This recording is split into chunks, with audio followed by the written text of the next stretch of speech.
என்ன நம்பி ரொம்ப சந்தோஷமா இருக்க போல இருக்கு.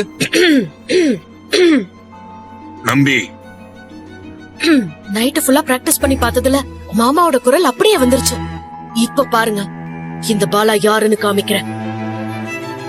என்ன நம்பி நல்லா இருக்கிற போல. நான் பேசுறதெல்லாம் உனக்கு எப்படி கேட்கும் நம்பி? பொறுமை பொறுமை, ஒவ்வொரு கேள்வியா கேளு. என் குரலை கேட்டதுக்கு அப்புறமா என்ன உனக்கு தெரியல? என்ன நம்பி பதிலே காணோம்? பையனோட கல்யாணம்னு சந்தோஷமா பத்திரிக்கை வைக்கிறதுக்கு கோவிலுக்கு வந்திருக்கீங்க போல இருக்கு.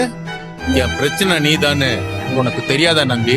ஊருக்குள்ள பெரிய மனுஷங்கிற பேர் நீ செஞ்சு வச்ச காரியத்தை மட்டும் நான் ஊருக்குள்ள சொன்னேன்னு வச்சுக்கயேன், உன் ஒட்டுமொத்த குடும்பத்தோட மரியாதையும் காலி ஆயிடும்.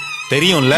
பொறுமையா நீ இருந்தன்னா பெத்த பிள்ளைய ஊருக்கு முன்னாடி தத்தெடுத்து வளர்க்கற மாதிரி வேஷம் போட்டுக்கிட்டு நியாயம் பேசுற. சீ, பெரிய மனுஷன் வேற சொல்லிட்டு தெரியற. கொஞ்சம் கூட மனசாட்சி உறுத்தலையா உனக்கு? ஓ, உனக்கு என் மேல பயமே இல்லாம போச்சு. நான் அன்னைக்கு சொன்னதுதான் இன்னைக்கும் சொல்றேன். நடக்க போற உன் பையனோட கல்யாண பந்தம் கூடி இருக்கிற சபையில பாலா உன்னோட பொண்ணுன்னு நீ சொல்லணும். சொல்ற அப்படியா? என்ன வேணாலும் பண்ணட்டுமா? உனக்கு எங்க கை வச்சா வலிக்கும்னு எனக்கு நல்லா தெரியும். பாலா உன்னோட பொண்ணு உனக்கு தான் பிறந்தான்னு நீ அந்த சபையில சொல்லல, உனக்கு பிடிச்சவங்கள அதே சபையில நீ இழந்து நிப்ப.